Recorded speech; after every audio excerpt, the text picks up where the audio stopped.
హరే కృష్ణ ప్రభు. మిమ్మల్ని హరే కృష్ణ. అందరికీ కూడా మన భాగవతామృతం కార్యక్రమానికి అందరికీ కూడా స్వాగతం అండి. సో కార్యక్రమం మొదలు పెట్టే ముందు ప్రార్థనలు హరే చేద్దాము. కృష్ణ ప్రభుజీ దండవత్ ప్రణామాలు. హరే కృష్ణ ప్రభుజీ దండ ప్రణామాలు. ఓం నమో భగవతే వాసుదేవాయ. ఓం నమో భగవతే వాసుదేవాయ. ఓం నమో భగవతే వాసుదేవాయ. నారాయణం నమస్కృత్య నరం చైవ నరోత్తమం దేవీం సరస్వతిం వ్యాసం తతో జయముదీరయేత్. శృణ్వతాం స్వకదా కృష్ణ పుణ్యశ్రవణ కీర్తన హృదయంతస్థో హి అభద్రాణి విధునోతి సుహృత్సతాం. నష్టప్రాయేషు అభద్రేషు నిత్యం భాగవత సేవయా భగవతి ఉత్తమ శ్లోకే భక్తిర్భవతి నైష్ఠకి. ఓం అజ్ఞానతిమిరాంధస్య జ్ఞానాంజనశలాకయా చక్షురున్మిలితం యేన తస్మై శ్రీ గురవే నమః. శ్రీచైతన్యమనోభీష్టం స్థాపితం యేన భూతలే స్వయం రూపా కదా మహ్యం దదాతి స్వపదాంతికం. వందేహం శ్రీగురో శ్రీయుతాపదకమలం శ్రీగురున్ వైష్ణవాంశ్చ శ్రీరూపం సాగ్రజాతం సహగణా రఘునాథాన్వితం తాం సజీవం సాద్వైతం సావధూతం పరిజనా సహితం కృష్ణ చైతన్య దేవం శ్రీరాధా కృష్ణ పాదాన్ సహగణా లలితా శ్రీ విశాఖాన్వితాంశ్చ. హే కృష్ణ కరుణా సింధో దీనబంధో జగత్పతే గోపేశ గోపికా కాంతా రాధా కాంతా నమోస్తుతే. తప్త కాంచన గౌరాంగీ రాధే వృందావనేశ్వరి వృషభానోసుతే దేవి ప్రణమామి హరిప్రియే. వాంఛాకల్పతరుభ్యశ్చ కృపా సింధుభ్య ఏవ చ పతితానాం పావనేభ్యో వైష్ణవేభ్యో నమో నమః. జయ శ్రీ కృష్ణ చైతన్య ప్రభు నిత్యానంద శ్రీ అద్వైత గదాధర శ్రీవాసాది గౌర భక్త వృంద. హరే కృష్ణ కృష్ణ కృష్ణ హరే హరే హరే రామ రామ రామ హరే హరే.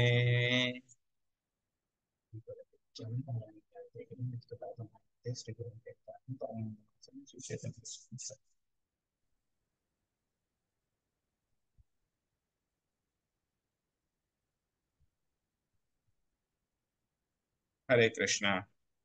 हरे कृष्ण प्रभु जी। హరే కృష్ణ. సో హరే కృష్ణ ప్రభుజీ. హరే కృష్ణ ప్రభుజీ దండవత్ ప్రణామాలు. హరే కృష్ణ దండవత్ ప్రణామాలు. సో ఈరోజు మనము శ్రీమద్ భాగవతము చతుర్థ స్కందము అధ్యాయం 20-32వ శ్లోకం నుంచి నేర్చుకోవడానికి ప్రయత్నిద్దాము.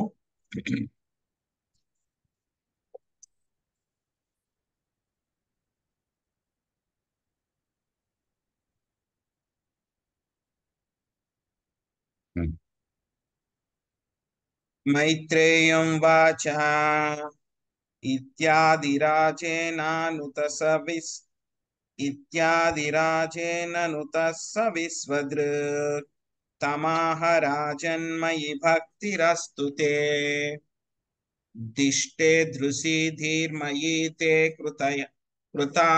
కృతాయయా మాయాం మదీయాం తరతి స్మ దుస్త్యజాం విశ్వద్రష్టయగు భగవానుడు పృథు మహారాజు ప్రార్థనను వినినంతట అతనితో ఇట్లు పలికినని మైత్రేయ ముని తెలిపెను. ఓ రాజా, నా భక్తి అందే నీ వెల్లప్పుడూ నిలిచియుందువుగాక. సూక్ష్మ బుద్ధితో నీవు తెలియజేసినట్లు అటువంటి పవిత్రమగు ఉద్దేశ్యము చేతనే ఎవడైనను దురస్తమగు మాయను దాటగలడు. లక్ష్మీదేవి మాతాజీ చదవండి భాష్యము. హరే కృష్ణ ప్రభుజీ, దండవత్ ప్రణామాలు. భాష్యము బై శ్రీల ప్రభుపాదుల వారు. ఈ విషయము భగవద్గీత యందు ధృవపరచబడినది. మాయ దుస్తరమైనదని శ్రీకృష్ణ భగవానుడు దానిలో తెలియచేశాను. మాయ యొక్క విమోహన శక్తిని కామ్య కర్మచే గాని, కాల్పనిక తత్వముచే గాని, లేదా యోగముచే గాని ఎవ్వడునూ దాటలేడు. సాక్షాత్తుగా భగవంతుడే తెలిపినట్లు, మామేవ ఏ ప్రపద్యతే మాయా మేతాని తరంతే. భగవద్గీత 7.14. మాయను తరించుటకు భక్తి ఒక్కటే ఏకైక విధానం. ఎవడేని భవసాగరము తరింపగోరినచో భక్తి యోగమును స్వీకరించుట కన్నను అన్యోపాయము లేదు. కనుక భక్తుడు స్వర్గ నరకాదులలోని ఏ భౌతిక స్థానమును కూడా లక్ష్య పెట్టరాదు. భగవత్ సేవయే తన నిజ ధర్మం కనుక దాని అందే అతడు నిరంతరము సంలగ్నము కావలను. కేవలము ఆ స్థితిని గట్టిగా అంటిపెట్టుకొనటం ద్వారా మనుజుడు ప్రకృతి యొక్క కఠిన నియమములను తరింపగలడు. హరే కృష్ణ ప్రభుజీ, ధన్యవాదాలు. హరే కృష్ణ మాతాజీ. సో ఎప్పుడైతే కనుక పృథు మహారాజు చక్కగా విష్ణుమూర్తికి ఆయన ప్రార్థనలు చేశారనమాట. సో ఎప్పుడైతే ఆ ప్రార్థనలన్నీ విన్న తర్వాత ఆయన ఇంకా సంతోషపడిపోతారనమాట. ఆ ప్రార్థనలన్నీ విన్న తర్వాత సో ఆయన ఈ విధంగా మాట్లాడతారనమాట. ఏమంటారు? నా భక్తి ఉందే నువ్వు ఎప్పుడు కూడా నిలిచి ఉందువుగాక. నువ్వు తెలియచేసినటువంటి ఈ యొక్క సూక్ష్మ బుద్ధితోటి నువ్వు తెలియచేసినటువంటి యొక్క పవిత్ర ఉద్దేశ్యము చేత ఎవరైనాను దుస్తరమగు మాయను దాటగలరు. సో ఇదే విషయాన్ని మనకి భగవద్గీతలో కూడా స్వామి చెప్పారనమాట. యొక్క కామ్య కర్మల చేతలు గాని, కాల్పనిక తత్వాల చేత గాని, యోగము చేత గాని ఎవ్వరూ కూడా ఈ యొక్క భౌతిక ప్రకృతిని దాటలేరు. కేవలం ఎవరైతే కనుక శ్రీకృష్ణ భగవానుడి యొక్క శరణు పొందుతారో మామేవయే ప్రపద్యంతే మాయామేతాం తరంతితే. ఎవరైతే శ్రీకృష్ణ భగవానుడి యొక్క శరణు కోరుతారో, శరణు తీసుకుంటారో అటువంటి వాళ్ళు మాత్రమే యొక్క భౌతిక ప్రపంచము యొక్క భవసాగరాన్ని దాటడం జరుగుతుంది అనమాట, కుదురుతుంది అనమాట. మిగతా వాళ్ళు ఎవరికి కూడా ఇది దాటడం అనేటువంటిది చాలా చాలా కష్టము. సో కాబట్టి భక్తుడు ఏంటంటే కనుక భౌతిక ప్రపంచంలో స్వర్గలోకాలు కానీ, బ్రహ్మలోకము కానీ, లేకపోతే వేరే లోకాలు ఏవి కానీ ఎక్కడికి కూడా వెళ్ళడానికి ఎక్కడ మీకు పొజిషన్ ఇస్తామన్నా సరే భక్తుడు అనేటువంటి వాడు పట్టించుకోకూడదు అనమాట. అవన్నీ కూడా మాకు వద్దు అని చెప్పి వదిలిపెట్టేయాలి. వదిలిపెట్టేసి ఎప్పుడు కూడా స్వామి యొక్క సేవలోనే నియుక్తం అయితే కనుక ఏమవుతుంది? చక్కగా యొక్క భౌతిక ప్రపంచాన్ని వదిలి స్వామి దగ్గరికి చేరగలుగుతారనమాట. తత్వం కురు మయాదిష్టమప్రమత్త ప్రజాపతే మదాదేశాకరో లోక సర్వత్రాప్నోతి శోభనం. ప్రజా సంరక్షకుడైన ఓ రాజా, ఇక అప్రమత్తుడవై ఉండి నా ఆజ్ఞను పాలింపుము. శ్రద్ధగా నా ఆజ్ఞలను నిర్వర్తించుచు ఆ రీతిన జీవించువాడు సర్వత్రా శుభమును బడేయగలడు. సునీతారు బాబు మాతో చదవండి. హరే కృష్ణ ప్రభుజీ, ధన్యవాద ప్రణామాలు. కృష్ణ కృపామూర్తి శీల ప్రభుపాదికి జై. భాష్యం. భగవదాజ్ఞలను నెరవేర్చుటయే ధార్మిక జీవనము యొక్క సారాంశం. ఆ విధముగా చేయువాడే పూర్ణముగా ధార్మికుడు, ఆధ్యాత్మికుడు అనబడును. భగవద్గీతలో శ్రీకృష్ణ భగవానుడు మన్మనాభవ మద్భక్త, ఎల్లప్పుడూ నన్నే స్మరింపుము, నా భక్తుడు అగుము అని పలికెను. ఇంకను దేవదేవుడు సర్వధర్మాన్ పరిత్యజ్యే మామేకం శరణం వ్రజ, అన్ని విధముల లౌకిక కలాపములను వదిలి నన్ను శరణ వేడుము. భగవద్గీత 18.66లో ఉపదేశించెను. అదే ధర్మము యొక్క మూల నియమము. భగవానుడు అట్టి ఆజ్ఞను ప్రత్యక్షముగా నెరవేర్చువాడే నిజముగా ధార్మికుడు అనబడును. ఇతరులకు కేవలము కపటలు మాత్రమే ఏలయనగా నిజముగా ధార్మికమైనవి కానప్పటికీ ధర్మము పేరిట పెక్కు కర్మలు ప్రపంచమంతటు చలామణి అవుతున్నవి. అయినను భగవద్ఆజ్ఞ నిర్వర్తించు వానికి ఎల్ల వేళలా శుభమే కలగగలదు. హరే కృష్ణ ప్రభుజీ, దండవత్ ప్రణామం. హరే కృష్ణ మాతాజీ. సో ఇంకేం చెప్తున్నారు పృథు మహారాజ్కి? ఆయన నా యొక్క ఆజ్ఞలు ఏవైతే ఉన్నాయో వాటిని అన్నిటిని కూడా చక్కగా పాటించు. సో ఎవరైతే కనుక నా ఆజ్ఞలను పాటిస్తూ ఉంటారో వాళ్ళకి అన్ని రకాలుగా కూడా శుభమే కలుగుతుంది అని చెప్తున్నారనమాట. సో నిజమైనటువంటి ధార్మిక జీవనము అని అంటే కనుక ఏమిటి? భగవంతుడు ఏవైతే కనుక ధర్మాన్ని ఉపదేశించారో దాన్ని పాటించడం.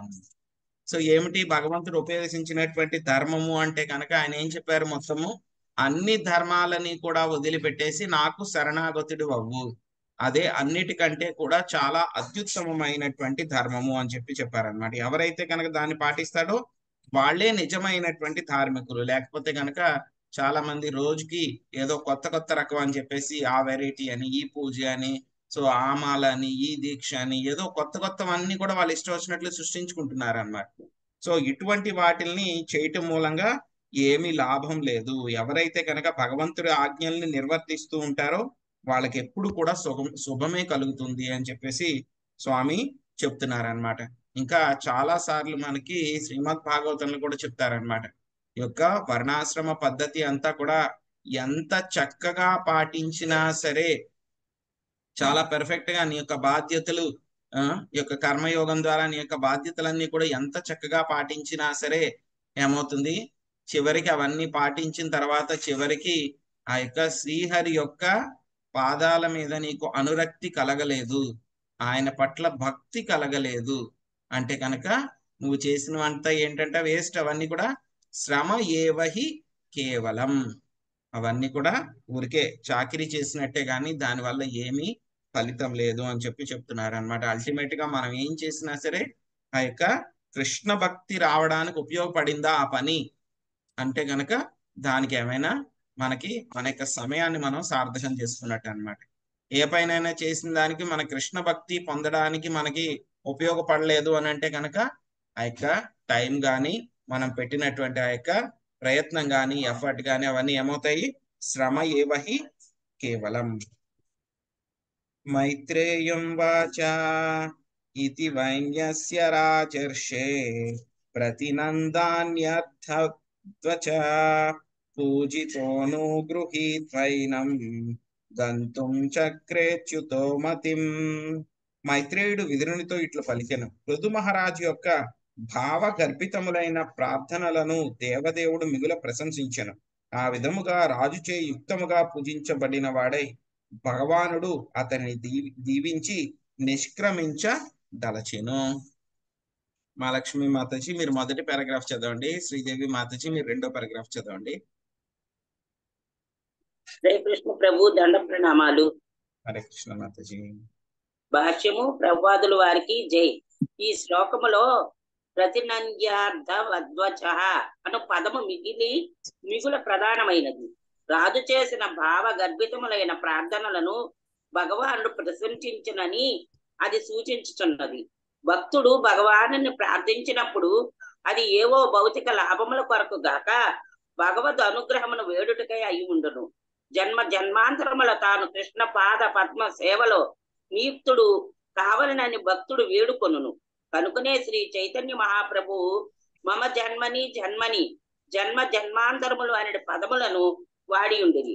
భక్తుడు నిరంతర జన్మ పరంపరను నిలిపివేయుటందు కూడా అభిరుచిని కలిగి ఉండకపోవుట దానికి కారణము. భగవానుడు మరియు భక్తుడు ఈ భౌతిక జగత్తులో జన్మ జన్మలుగా అవతరించుతూనే ఉందురు. కానీ అట్టి జన్మలు దివ్యమైనవి. తాను మరియు అర్జునుడు గతంలో అనేక జన్మలను పొంది ఉన్నట్లుగా శ్రీకృష్ణుడు భగవద్గీతలోని చతుర్థోధ్యాయమును తెలిపెను. కానీ ఆ భగవానుడు సమస్తమును జ్ఞప్తి అందించుకొనగా అర్జునుడు మాత్రం మరిచిపోయిను. తన కార్య సాధనకై భగవానుడు అంతరంగిక భక్తులతో పాటు ఎక్కువ మార్లు అవతరించుచుండును. కానీ అట్టి జన్మల దివ్యములు కనుక భౌతిక జన్మకు సంబంధించిన దుఃఖమయ స్థితులను అవి కూడి ఉండవు. అందుచేతనే అవి దివ్యములు అనబడినవి. హరే కృష్ణ ప్రభుజీ, దండ ప్రణామాలు. హరే కృష్ణ మాతాజీ. హరే కృష్ణ ప్రభుజీ, దండవత్ ప్రణామాలు. భగవంతుడు మరియు భక్తుల దివ్యమగు జన్మను మనుజుడు అవగతము చేసుకొనవలెను.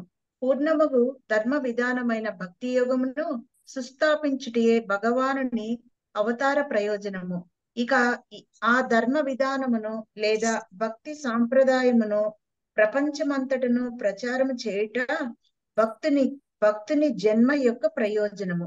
భక్తి సాంప్రదాయమును ప్రచారము చేయుటకు అవతరించిన శక్తావేశ అవతారమే పృథు మహారాజు.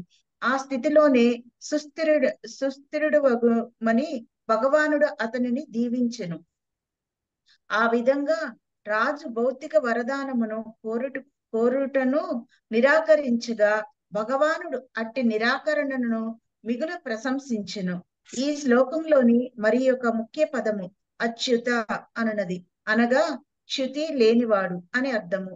భగవానుడు ఈ భౌతిక జగత్తులో అవతరించినప్పటికీ బద్ధ జీవులలో చ్యుతి నొందని వారు ఒకనిగా అతన్ని భావించరాదు.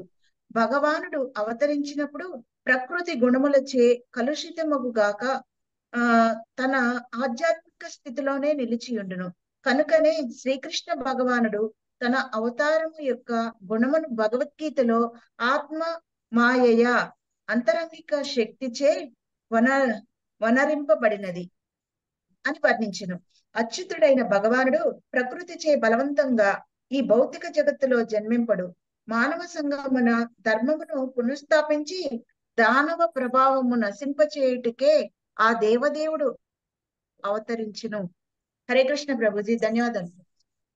హరే కృష్ణ మాతాజీ.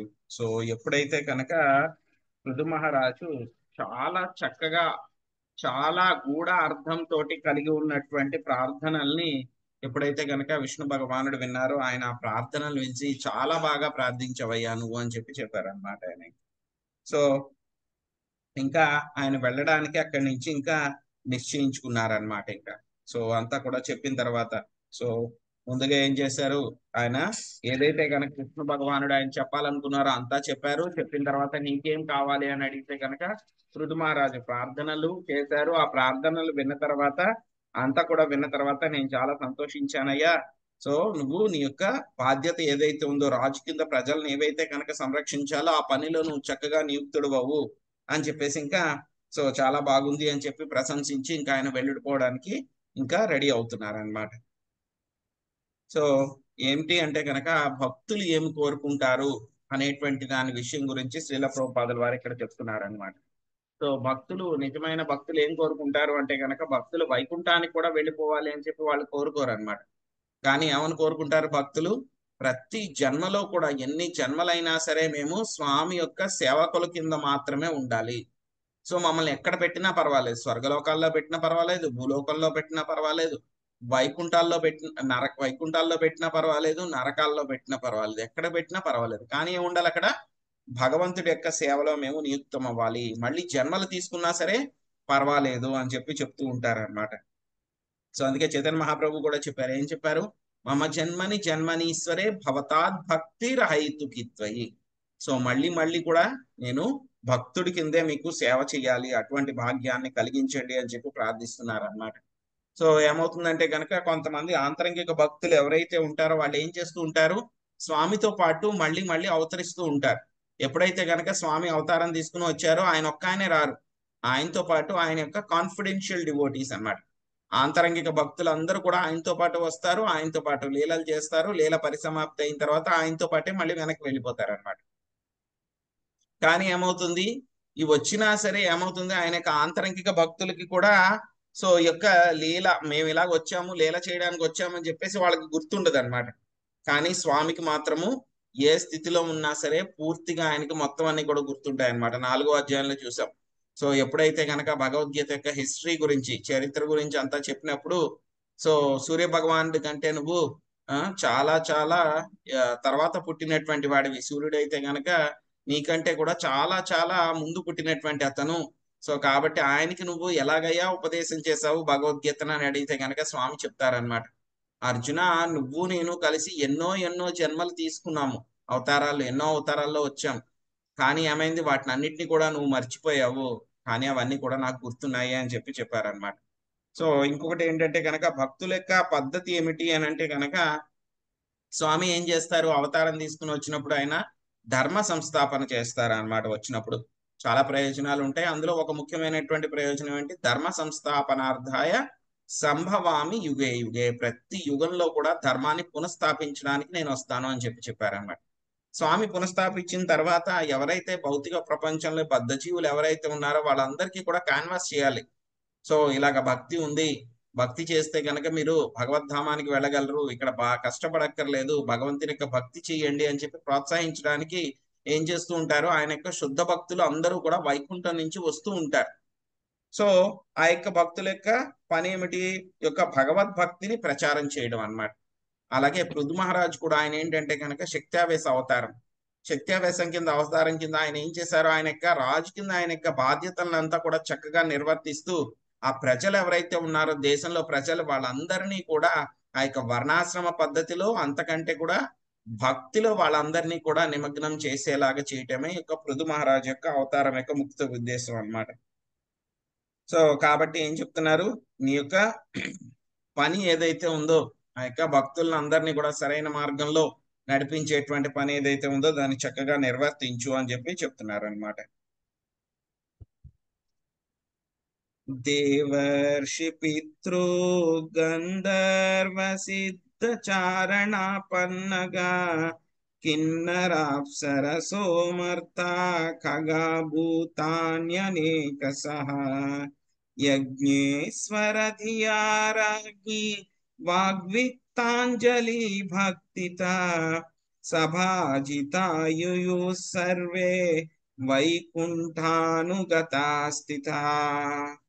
పృథు మహారాజు అటు పిమ్మట దేవతలను, ఋషులను, పితృలోక వాసులను, గంధర్వులను, సిద్ధలోక వాసులను, చారణలోక వాసులను, పన్నగలోక వాసులను, కిన్నెరలోక వాసులను, అప్సరలోక వాసులను, భూలోక వాసులను, పక్షిలోక వాసులను, ఇంకను యజ్ఞస్థలిలో ఉపవిష్ణులైనటువంటి పెక్కు ఇతర జీవులను పూజించెను. అంజలి బద్ధుడై అతడు వారినందరినే కాక భగవానుని మరియు అతని పార్షదులను మధుర వచనములతో సాధ్యమైనంతగా ధన సంపత్తులతోనూ అర్చించెను.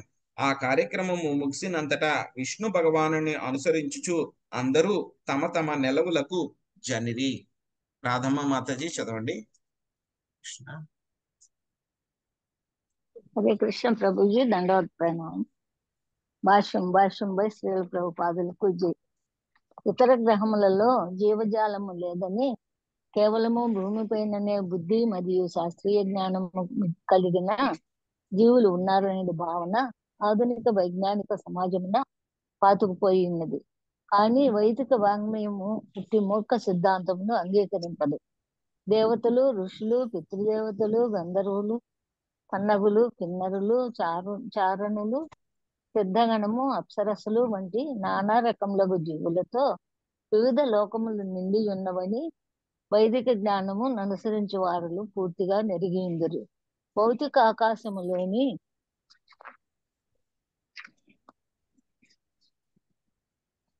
లోకములోనే కాక ఆధ్యాత్మిక ఆకాశములోని లోకములలో కూడా పలు జీవజాతులు కలవని వేదములు తెలుపుచున్నది.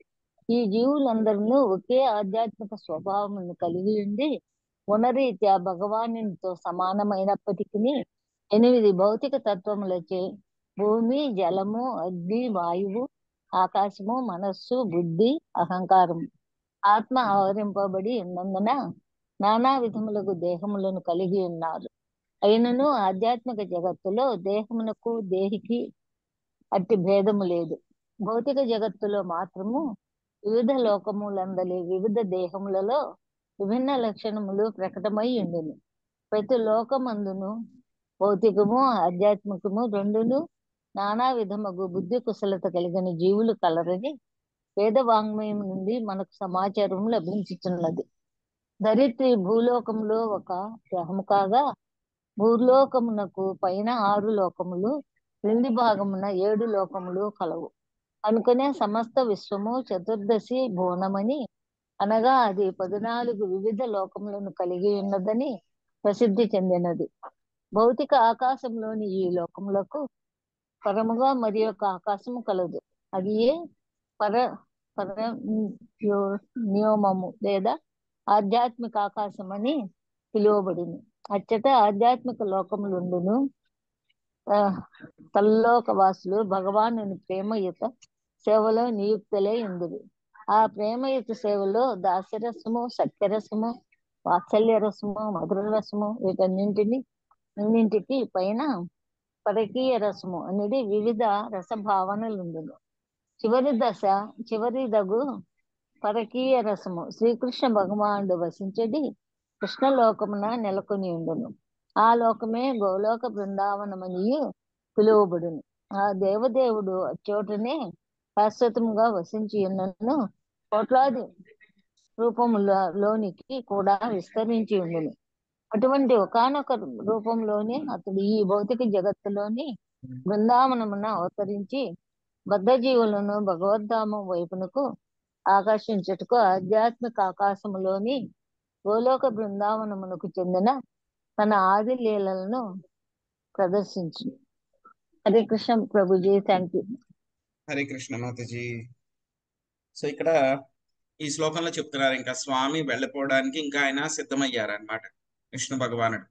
సో అప్పుడు ఏం చేశారు, పృథు మహారాజు అక్కడికి వచ్చినటువంటి ఎవరైతే కనుక వేరే వేరే లోకాల నుంచి అన్ని చోట్ల నుంచి కూడా వచ్చారనమాట. సో ప్రస్తుతం అయితే కనుక మనం కలియుగంలో ఉన్నాం కాబట్టి యొక్క ఇంటర్ ప్లానెటరీ ట్రావెల్ అన్నమాట. ఒక గ్రహం నుంచి ఇంకో గ్రహానికి వెళ్ళేటువంటి ఆ ప్రయాణాలు అన్ని కూడా పూర్తిగా ఆపివేయబడ్డాయి అన్నమాట. నాట్ అలౌడ్ కలియుగంలో. కానీ ఇదివరకు అయితే కనుక మొత్తం ఇవన్నీ కూడా వెళ్ళేవారు అనమాట. సో పెద్ద పెద్ద రాజులు ఉంటే కనుక గొప్ప గొప్ప రాజుల దగ్గరికి ఇంద్రుడు కూడా వచ్చేవాడు. ఇంద్రుడు కూడా వచ్చి ఆయనతోటి మాట్లాడడము, వెళ్ళడము, అదే విధంగా దేవతలు కూడా రావడము, వాళ్ళని కలవడము. సో ఈ విధంగా జరుగుతూ ఉండేది అనమాట. ఈవెన్ యొక్క ద్వాపర యుగంలో కూడా ఏం జరిగేది అని అంటే కనుక శ్రీకృష్ణ భగవానుడు ఆయన ద్వారకాలో ఉన్నప్పుడు ఆయన్ని కలవడానికి కూడా చాలా మంది దేవతలందరూ కూడా వచ్చేవారు అనమాట. చాలా మంది దేవతలు వచ్చేవారు అనమాట. సో ఒకసారి సత్రాజిత్తు యొక్క సమంతకమణిని వేసుకుని వెళ్తుంటే కనుక సూర్య భగవానుడి యొక్క ప్రసాదంతో వచ్చిన సమంతకమణిని వేసుకుంటే కనుక ద్వారకాలో వాళ్ళందరికీ కూడా కామన్ అనమాట.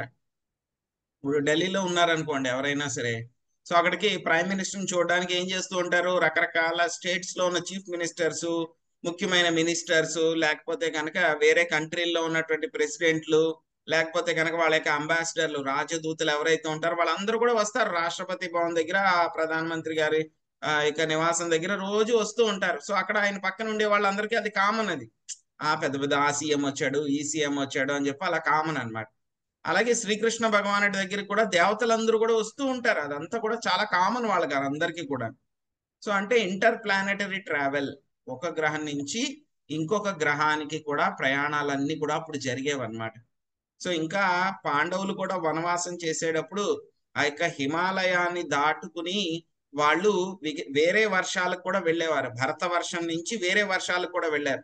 ఆలోక వర్షము, ఇంకా రకరకాల వర్షాలు ఏవైతే ఉంటాయి, మొత్తం 9 వర్షాలు ఉంటాయి యొక్క జంబూ ద్వీపంలో. సో ఆ వర్షాలు కూడా వాళ్ళందరూ కూడా వెళ్ళారు. ఆ ట్రావెల్స్ అన్ని కూడా అప్పుడు పర్మిటెడ్ అనమాట, అలౌ చేసేవారు.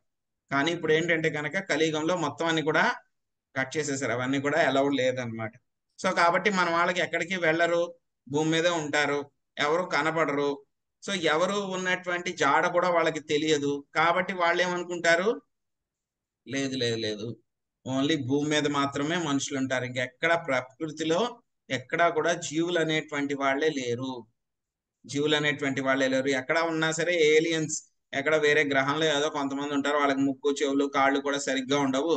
చెవులేమో ఇంత పెద్దగా ఉంటాయి, కళ్ళు ఏమో పెద్దగా ఉంటాయి, వాళ్ళేమో కరెంట్ ఉంటది, వాళ్ళు తిండి సరిగ్గా తినరు, గాలి పీల్చుకోలేరు, ఏవేవో కథల కింద సినిమాలు తీస్తూ ఉంటారు, కథలు అవన్నీ కూడా రాస్తూ ఉంటారు అనమాట. అవన్నీ కూడా తప్పు అనమాట, వాళ్ళకి తెలియదు. ఎందుకంటే కనుక వాళ్ళు వెళ్ళలేదు, చూడలేదు కాబట్టి. కానీ మన శాస్త్రాలు ఏంటంటే కనుక యొక్క హిస్టారికల్ నేరేషన్స్ అన్నమాట. ఇవన్నీ కూడా చరిత్ర అన్నమాట, మానవ జీవితం యొక్క చరిత్ర. అదే విధంగా వేరే వేరే గ్రహాల్లో జరిగినటువంటి చరిత్ర అంతా కూడా మనకి శాస్త్రాల్లో చెప్పారనమాట. సో మనం చూడలేదు అన్నంత మాత్రాన అది లేదు అన్నట్టు కాదనమాట. సో ఇక్కడ మనకి చెప్తున్నారు ఎవరెవరు ఉన్నారు. ఇప్పుడు పృథు మహారాజు భూమి మీద యొక్క యజ్ఞం చేసినప్పుడు ఆ యొక్క 100వ యజ్ఞానికి ఎవరు వచ్చారు, విష్ణుమూర్తి వచ్చారు, ఆయనతో పాటు ఇంకా మొత్తం చాలా మంది వచ్చారు. ఎవరెవరు వచ్చారంటే అటెండెన్స్ లో ఎవరున్నారు, దేవతలు, ఋషులు, పితృలోకం నుంచి వచ్చిన వాళ్ళు, గంధర్వ లోకాలు, సిద్ధలోకాలు, చరణ లోకాలు, పన్నగ లోకాలు అంటే పాములు, కిన్నెర లోకాలు, అప్సర లోకాలు, భూలోక వాసులు, పక్షిలోక వాసులు, ఇంకా అన్ని రకాలైనటువంటి రకరకాల జీవులు అందరూ కూడా వచ్చారు. వాళ్ళందరినీ కూడా వాళ్ళ యొక్క స్థాయికి తగినట్లుగా వాళ్ళని మంచి మాటలతో వాళ్ళని సత్కరించి వాళ్ళ యొక్క స్థాయిని బట్టి ఏవైతే కనుక వాళ్ళకి ఆ యొక్క కానుకలు ఇవ్వాలో అటువంటి కానుకలు అంతటినీ కూడా అందరికీ కూడా ఇచ్చి అందరినీ కూడా చక్కగా పలకరించి ఆయన అందరినీ కూడా ఏం చేశారు, ఆయన మొత్తము చక్కగా వాళ్ళందరికీ కూడా ఆదర సత్కారాలు పంచి ఇచ్చి వాళ్ళందరికీ కూడా వీడ్కోలు పలికారు అనమాట. అందరూ కూడా విష్ణు భగవానుడు కూడా వెళ్ళిపోయారు. ఆయన వెళ్ళిపోయిన తర్వాత అందరూ కూడా వాళ్ళ లోకాలకి వాళ్ళందరూ కూడా వెళ్ళిపోయారు. సో ఇక భౌతిక ప్రపంచం ఏమిటి, మనకి ఆధ్యాత్మిక ప్రపంచం ఏమిటి, ఎన్ని లోకాలు ఉంటాయో అంతా కూడా మనకి శ్రీల ప్రభుపాదుల వారు ఇక్కడ చెప్పడం జరిగింది అనమాట. సో మొత్తం మనకి 14 లోకాలు ఉంటాయి. సో 14 లోకంలో భూలోకంలో మన ఉండేటువంటి భూమి అనేటువంటిది ఒక గ్రహము. సో మొత్తం పైన 6 లోకాలు ఉంటాయి, కింద 7 లోకాలు ఉంటాయి, మొత్తం 14 లోకాలు ఉంటాయి. ఒక 14 లోకాలకి పైన ఇంకొక ఆకాశం ఉంటుంది. ఆ యొక్క ఆకాశం ఆధ్యాత్మిక ఆకాశం ఉంటుంది. ఆ యొక్క ఆధ్యాత్మిక ఆకాశంలో వైకుంఠ లోకాలు ఉంటాయి. ఆ బ్రహ్మజ్యోతి ఉంటుంది. బ్రహ్మజ్యోతి లోపల వైకుంఠ లోకాలు ఉంటాయి. అక్కడ సదాశివ లోకం ఉంటుంది. ఆ వైకుంఠ లోకాల్లో కూడా యొక్క ఎవరైతే కనుక శుద్ధ భక్తులు ఎవరైతే ఉన్నారో, ఈ యొక్క మాయలో లేనటువంటి వాళ్ళు ఎవరైతే ఉన్నారో వాళ్ళందరూ కూడా అక్కడ ఉంటారు. వాళ్ళ యొక్క శరీరాలకిను వాళ్ళకి తేడా ఏమీ ఉండదు. వాళ్ళు ఎప్పుడు కూడా స్వామి యొక్క సేవలో నిత్యము వాళ్ళందరూ కూడా సేవిస్తూ ఉంటారు. స్వామిని ఎన్ని రకాలుగా సేవిస్తూ ఉంటారు? 4 రకాల. ఎలాగా? దాసిరసము, సాఖ్యరసము, వాత్సల్య రసము, మాధుర్య రసము. సో మాధుర్య రసము కంటే కూడా ఇంకా ఉన్నతమైనటువంటిది ఏమిటి? యొక్క పరకీయ రసము. సో అందుకే మనకి ఈ యొక్క బృందావన మహత్యంలో ఒక గొప్ప భక్తుడు అనమాట ఆయన రాశారు. అందులో చివరిలో చెప్తారనమాట, యొక్క శ్లోకం వస్తుంది. శ్రీరస మండలా జయ జయ రాధా శ్యామా, శ్రీరస మండలా జయ జయ రాధా శ్యామా, परकीय भावे जहा व्रजते प्रचारा, परकीय भावे जहा व्रजते प्रचारा, जय राधे जय कृष्ण जय वृंदावन, श्री गोविंद गोपीनाथ मदन मोहन. ఆ శ్లోకంలో చెప్తారనమాట, యొక్క గోలోక బృందావనంలో యొక్క రాధాశ్యాములు ఇద్దరికి కూడా జయము. అదేంటంట? శ్రీ రాస మండలము, శ్రీ రాస మండలానికి కూడా జయము. అక్కడ ఏముంటుంది? యొక్క పరకీయ భావం ఏదైతే ఉంటుందో అక్కడ పరకీయ భావేజ బ్రజతే ప్రచార. సో అన్నిటికంటే కూడా చాలా ఉత్తమమైనటువంటిది యొక్క పరకీయ భావము అని చెప్పేసి చెప్తున్నారు అనమాట. సో శ్రీకృష్ణ భగవానుడు ఎక్కడుంటారు? ఆయన యొక్క గోలోక బృందావనంలో ఎప్పుడు కూడా అక్కడే ఉంటారు, చాలా శాశ్వతంగా.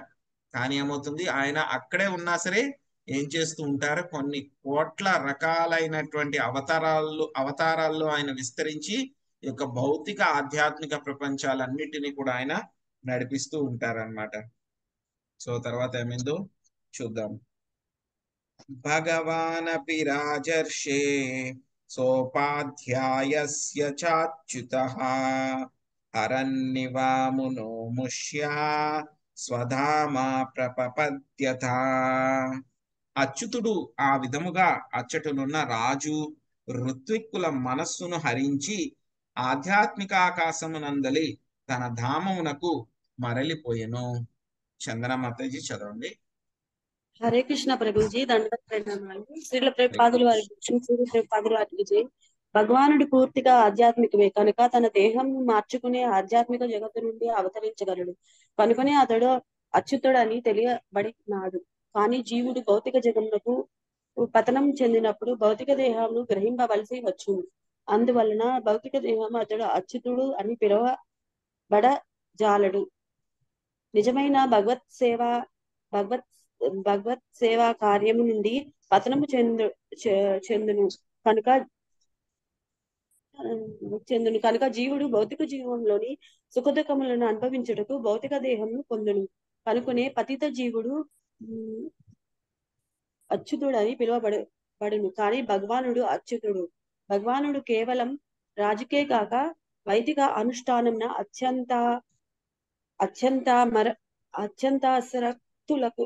ఆసక్తులకు ఋత్వికులకు కూడా ఆకర్షణీయంగా ఉండడు. భగవానుడు సర్వాకర్షణీయుడు కనుకనే కృష్ణుడు ఎల్లరూ ఆకర్షించువాడు అని పిలువబడును. ఋతు మహారాజు యజ్ఞస్థలిలో భగవానుడు క్షీరోదక సాయి విష్ణువు శ్రీకృష్ణ భగవానుని ప్రధాన విస్తారము రూపమున అవతరించెను. ఆ రూపము కారణోదక సాయి విష్ణువు యొక్క రెండవ అవతారము. భౌతిక సృష్టికి మూలమైనటి కారణోదక సాయి విష్ణువు గర్భోదక సాయి విష్ణువుగా విస్తరించును. ఆ గర్భోదక సాయి విష్ణువే ప్రతి బ్రహ్మాండంలోని ప్రవేశించను.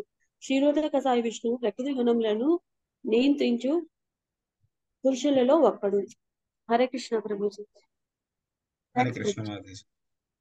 సో ఆ యొక్క అచ్యుతుడు అనమాట, ఆయన ఏమంటారు, అచ్యుత కేశవ అని చెప్పేసి భగవద్గీతలో శ్రీకృష్ణ భగవానుడిని అర్జునుడు సంబోధిస్తారనమాట. ఈ అచ్యుత అనేటువంటి పదానికి అర్థం ఏమిటి అని అంటే కనుక ఆయన ఎప్పుడు కూడా భౌతిక పరమైనటువంటి భౌతిక దేహాన్ని ఆయన ఎప్పుడు కూడా గ్రహించడు అనమాట. సో ఆయన ఎప్పుడు కూడా ఆధ్యాత్మిక ఆకాశంలో ఉన్నా భౌతిక ప్రపంచంలో ఉన్నా సరే ఎప్పుడు కూడా ఆయన యొక్క శరీరము పూర్తిగా ఆధ్యాత్మికము. సో అందుకే ఆయన మనలాగా ఆయన పూర్తిగా ఆధ్యాత్మికము కాబట్టి ఆయన ఏమంటారు, అచ్యుతుడు అని అంటారు అన్నమాట. కానీ ఎవరైతే కనుక జీవుల ఆధ్యాత్మిక ప్రపంచంలోంచి యొక్క భౌతిక ప్రపంచంలో పడిపోయారో అప్పుడు ఏమవుతుంది, జీవుడు ప్రకృతి ఇచ్చినటువంటి యొక్క పంచభూతాత్మకమైనటువంటి శరీరాన్ని గ్రహించాలి. అందులో కూడా మన యొక్క కర్మానుసారము ఏదైతే కనుక ప్రకృతి లేకపోతే కనుక మాయ మనకి ఇస్తుందో దాన్ని మనము ఖచ్చితంగా తీసుకోవాల్సిందే. లేదు నాకు కుదరదు, నాకు ఇష్టం లేదు, నాకు వేరే రకం కావాలి అంటే కనుక కుదరదు. మనం చేసినటువంటి కర్మ ప్రకారము మనం వాటిని స్వీకరించాలి. బలవంతంగా అవి స్వీకరించేలా ప్రకృతి చేస్తుంది అన్నమాట. సో అందుకే మనల్ని ఏమంటున్నారు, చ్యుతుడు అంటున్నారు. అదే స్వామిని ఏమంటున్నారు, అచ్యుతుడు అంటున్నారు. సో చిన్న ఎగ్జాంపుల్, మనం కావాలంటే కనుక మన తల్లిదండ్రుల్ని మనము డిసైడ్ చేసుకోగలమా? లేదు. నేను ఏ దేశంలో పుడతాను అనేటువంటిది నేను డిసైడ్ చేసుకోగలనా? ఏ రకంగా పుడతాను అనేటువంటిది డిసైడ్ చేసుకోగలనా? నా శరీరం ఎలా ఉంటుంది అని డిసైడ్ చేసుకోగలనా? నా రంగు ఎలా ఉంటుంది అని చెప్పి నేను డిసైడ్ చేసుకోగలనా? లేదు. కానీ ఏవో కొన్ని చిన్న చిన్న విషయాలు మన చేతుల్లో ఉంటాయన్నమాట. నేను ఎవరితో స్నేహం చేయాలి, లేకపోతే కనుక నేను ఏ ఉద్యోగం చేయాలి, ఈరోజు ఏ పని చేయాలి, ఈరోజు నేనేం తినాలి, ఏవో కొన్ని మాత్రమే చిన్న చిన్నవి మన కంట్రోల్లో ఉంటాయి. కంట్రోల్ అంటే పూర్తి కంట్రోల్ కూడా కాదు, మనం కావాలని కోరుకుంటాము. పరమాత్మ అల్టిమేట్ గా మన కర్మ ప్రకారము అది ఎలవడైతే కనుక దాన్ని శాంక్షన్ చేస్తే కనుక మనకు వస్తాయి. సో మనం ఎంత కోరుకున్నా సరే మన కర్మలో అది మనకి ఎలవడు కాకపోతే కనుక మనకి రాదన్నమాట. సో దాన్ని మనం చూసుకుని ఓకే నేనే చేసేసాను ఇదంతాను, నా వల్లే ఇదంతా కూడా జరుగుతుంది, నేనే శక్తివంతుణ్ణి అని చెప్పేసి విర్రవేగిపోతున్నాం అన్నమాట మనం. సో కాబట్టి మనం అందరం కూడా ఏంటి, చ్యుతుడు అన్నమాట. సో అక్కడికి వచ్చినటువంటి ఆయన, ఆ యొక్క యజ్ఞంలోకి వచ్చినటువంటి ఆయన ఎవరు అంటే కనుక ఈ యొక్క శ్రీకృష్ణ భగవానుడి యొక్క ప్రధాన అవతారమైనటువంటి క్షీరోదక సాయి విష్ణువు అన్నమాట. సో మనకు తెలుసు క్షీరోదక సాయి విష్ణువు అంటే కనుక ఇక పురుషావతారాల్లో ఏంటి, ఆయన మొట్టమొదటి ఆయన కారణోదక సాయి విష్ణువు, ఆయన దగ్గర నుంచి గర్భోదక సాయి విష్ణువు, ఆయన దగ్గర నుంచి క్షీరోదక సాయి విష్ణువు అన్నమాట. ఈ యొక్క భౌతిక ప్రపంచంలో ఏ అవతారాలు రావాలి అన్నా సరే ఆ అవతారాలన్నీ కూడా ఎవరి దగ్గర నుంచి వస్తాయి, అవతారాలన్నిటికీ కూడా మూలం గర్భోదక సాయి విష్ణువు. ఆ గర్భోదక సాయి విష్ణువు నుంచే ఈ యొక్క క్షీరోదక సాయి విష్ణువు వస్తారు. అదే విధంగా మనకి ఈ యొక్క విశ్వరూపము ఆయన కూడా ఇందులోంచే వస్తారు. అదే విధంగా ఏమవుతుంది, మిగతా అవతారాలు ఏవైతే కనుక లీలా అవతారాలు, గుణ అవతారాలు ఏవైతే వస్తున్నారో వాళ్ళందరూ కూడా ఎవరి దగ్గర నుంచి వస్తారు, గర్భోదక సాయి విష్ణువు దగ్గర నుంచే అందరూ కూడా వస్తారనమాట. సో అందరినీ కూడా ఆయన నియంత్రిస్తూ ఉంటారు. సో అక్కడికి వచ్చినటువంటి ఆయన ఎవరు, క్షీరోదక సాయి విష్ణువు. సో ఎప్పుడైతే కనుక క్షీరోదక సాయి విష్ణువుని ఆ యజ్ఞస్థలిలో అప్పుడు ఉండేటువంటి వాళ్ళకి ఏంటంటే కనుక పృథు మహారాజుకే కాదు, అక్కడ ఉన్నటువంటి వాళ్ళందరికీ కూడా ఆ విష్ణుమూర్తిని చూసేటువంటి అదృష్టం కలిగిందనమాట. సో ఆ యజ్ఞం చేయడానికి ఎవరైతే గనక ఆ బ్రాహ్మణులు ఉంటారు కదండి, ఋత్విక్కులు ఎవరైతే ఉంటారో వాళ్ళు జనరల్ గా ఏముంటుంది, వాళ్ళకి కర్మకాండ పట్ల పూర్తిగా ఆకర్షితులై ఉంటారన్నమాట. యజ్ఞం ఎలా చేయాలి, ఎలా పర్ఫెక్ట్ గా చేయించాలి, దాన్ని ఎలా సక్సెస్ చేయాలి, సో వీటి పట్ల వాళ్ళకి ప్రావీణ్యత ఉంటుంది వీటి పట్ల వాళ్ళకి. సో వాళ్ళకు కూడా ఏంటంటే గనక ఎప్పుడైతే గనక విష్ణుమూర్తి ఆ యొక్క క్షీరోదక సాయి విష్ణు యొక్క రూపాన్ని చూసారో వాళ్ళు కూడా పూర్తిగా పృథు మహారాజుతో పాటు వాళ్ళు కూడా చాలా ఆకర్షితులు అయిపోయారంట. వాళ్ళు కూడా ఆయన చూసి చాలా ఆకర్షితులు అయిపోయారు అని చెప్పి చెప్తున్నారు అనమాట. అందుకే ఏమన్నారు కృష్ణుని, కృష్ణ అంటే ఏంటి, కర్షతీతి కృష్ణ, ఎవరైతే కనుక ఆకర్షిస్తాడో ఆయనే కృష్ణుడు అని అన్నమాట. అదృష్టాయ నమస్కృత్వా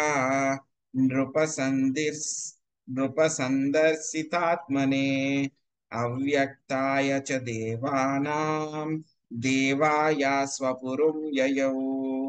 పిదప పృథువు దేవాది దేవుడగు భగవంతునికి వందనమిడెను. భగవానుడు చర్మ చక్షువులకు గోచరింపని వాడైనను పృథు మహారాజునకు దర్శనమిచ్చెను. అట్టి దేవదేవునకు ప్రణమిల్లిన పిదప రాజు తన పురమునకు పోయెను. హరే కృష్ణ. భవానీ మాతాజీ చదవండి. హరే కృష్ణ ప్రభుజీ, ప్రణామాలు. భాష్యము. దేవదేవుడైన శ్రీకృష్ణ భగవానుడు చర్మచక్షువులకు అగోచరుడు, కాని భౌతికేంద్రియములు దివ్యమగు ప్రేమయుత సేవ పట్ల మృగ్గు చూపి పవిత్రములైనప్పుడు భగవానుడే స్వయముగా భక్తునికి దర్శనమిచ్చును. అవ్యక్తమనగా అప్రకటమని భావము. భౌతిక జగత్తు భగవానుడి చేతనే సృజింపబడినదైనను అతడు చర్మచక్షువులకు అవ్యక్తముగా నున్నాడు. అయినను పృథువు విశుద్ధముగు భక్తిచే ఆధ్యాత్మిక నేత్రములను పొందియుండెను. కనుకనే భగవానుడు ఇచ్చట సందీర్శితాత్మ అని వర్ణింపబడినాడు. ఏలయైనా అతడు సామాన్యమగు చక్షువులకు అగోచరుడైనప్పటికీ భక్తునికి దృష్టిగోచరుడగును. శ్రీమద్ భాగవతం నందలి పృథు మహారాజు యజ్ఞస్థలమున విష్ణు ప్రత్యక్షమొగుట అను 4వ స్కందములోని 25వ అధ్యాయమునకు భక్తి వేదాంత భాష్యము సమాప్తం. Hare Krishna. Thank you Prabhuji. Hare Krishna Mataji, thank you. So అప్పుడు ఏం చేశారు పృథు మహారాజు, ఇంకా భగవంతుడికి ఆయన కూడా నమస్కరించి, సో మామూలుగా అయితే కనుక మనలాంటి వాళ్ళందరికీ కూడా ఈ యొక్క చర్మ చక్షువులు బద్ధజీవులు ఎవరైతే ఉన్నారో మనందరికీ కూడా ఆయన యొక్క దర్శనం అవడం అనేటువంటిది చాలా కష్టం అన్నమాట. సో కానీ అవ్వాలి అంటే కనుక ఎటువంటి వాళ్ళు భక్తులు ఆయన చూడగలుగుతారు అంటే కనుక బ్రహ్మ సంహితలో చెప్పారనమాట. ఏం చెప్పారు అక్కడ మనకి, ప్రేమాంజనచ్చురిత భక్తి విలోచనేనా సంతః సదైవ హృదయేషు విలోకయంతి యం శ్యామ సుందరమచింత్య గుణస్వరూపం గోవిందమాది పురుషం తమం భజామి.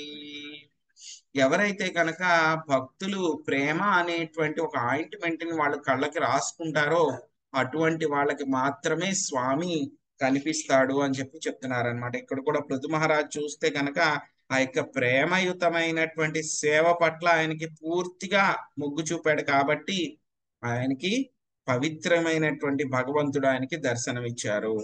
సో అటువంటి విశుద్ధ భక్తి చేత ఆయన ఆధ్యాత్మిక నేత్రాలు పొంది ఉన్నాడు అని చెప్పి చెప్తున్నారు అనమాట. సో దీంతో మనకి ఈ యొక్క అధ్యాయము పృథు మహారాజు యజ్ఞస్థలమున విష్ణు ప్రత్యక్షమగుట అనేటువంటి యొక్క స్కందము మనం పూర్తి చేసుకున్నాము. 4వ స్కందంలోని 20వ అధ్యాయము.